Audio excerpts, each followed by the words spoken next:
எல்லாமே என்னுடைய தலையெழுத்து அப்படின்னு சொல்லுவோம். இன்னொன்று என்ன சொல்லுவோம், விதி. எப்போதும் நம்ம நொந்துக்குவோம் பாருங்க, ஏன் விதி ஏன் தான் இப்படி இருக்கோ. ஸோ விதிப்படி தான் எல்லாமே உண்மைதான். அப்போ அந்த விதி தான்னா அப்படி தான் இருக்கணும்னா பேசாமல் இருக்கலாம். இந்த மாதத்தில் எல்லோரும் கையில் என்ன இருக்கும் பெண்களுக்கு அப்படின்ட்டு அதிகமாக பார்த்தோம்னா கோல புக்கு, ரங்கோலி புக்கு இருந்துகிட்டு இருக்கும். அடுத்த நாள் காலையில் என்ன போடணுங்கிறதுக்காக இன்னையே பரீட்சை நடந்துட்டு இருக்கும். எல்லாமே இப்படி போடலாமா அப்படி போடலாமா, யாரெல்லாம் வந்து பார்ப்பாங்க அப்படிங்கிற மாதிரிலாம் நிறைய ஓடிட்டுருக்கும் பாருங்கள். நமக்காக முன்னோர்கள் ஏற்படுத்தி வச்ச விதி. ஆனால் இப்போ அவங்க செய்துட்டு இருக்குது என்ன? இந்த கேள்விக்கு பதிலை வேதாத்ரி மகர்ஷி கொடுத்ததே எடுத்துக்கிட்டு நம்ம பார்க்கலாம். இயற்கை சக்தியே விதி, இதை அறிந்த அளவே மதி.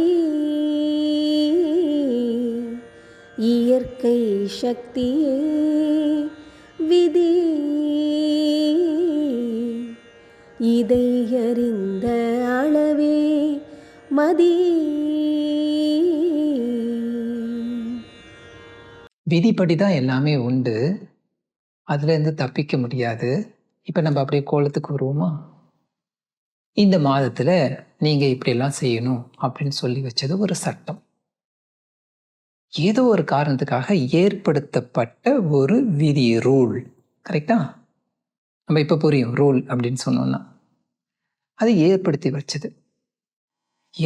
வச்சதை அப்படியே ஸ்ட்ரிக்டாக அப்படியே நம்ம செய்கிறோமா?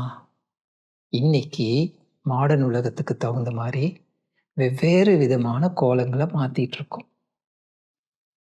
எப்படியெல்லாம் அதை போடலான்ட்டு என்னுடைய அறிவை பயன்படுத்தி அதை இன்னும் எப்படியெல்லாம் சிறப்பாக செய்யலாம். விதிங்கிறது ஒன்று இருந்தது, ஏதோ ஒரு கோலம் அவங்க போட்டு காமிச்சிருந்தாங்க.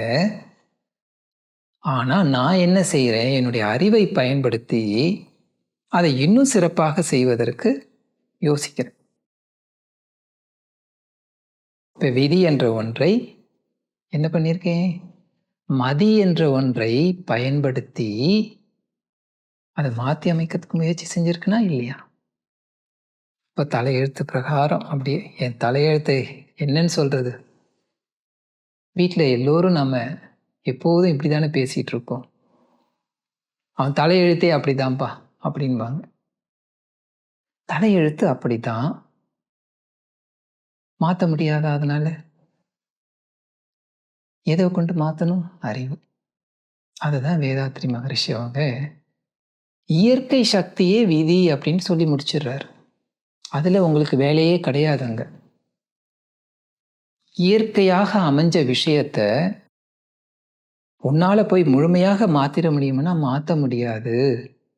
ஆனால் ஒரு சில அறிவை பயன்படுத்தி அந்த இயற்கை, அந்த விதி என்ற ஒன்றை அறியணும். முதல்ல அதை அறிந்து அதன்படி நான் கொஞ்சம் அதை ஏற்றுக்கிட்டு என்ன மாதிரியெல்லாம் செய்தால் மாற்றிக்கிட்டு என்னுடைய வாழ்க்கை முறையை மாற்றிக்க முடியும் அப்படிங்கிற ஒரு விஷயத்த யோசித்தோன்னு சொன்னோன்னா கண்டிப்பாக அந்த வாழ்க்கையானது மதியால் வெல்லலாம் அப்படின்னு சொல்லுவாங்க.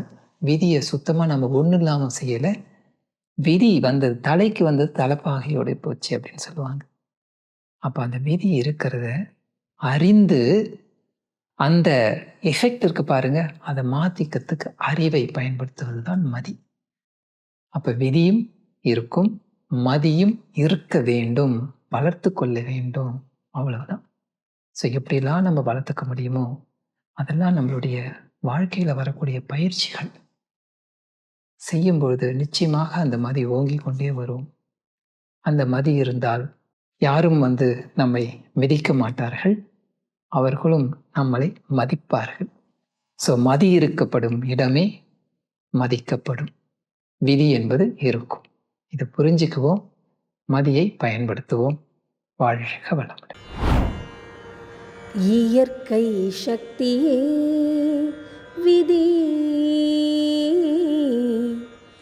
இதை அறிந்த அளவே மதி. இயற்கை சக்தியே விதி,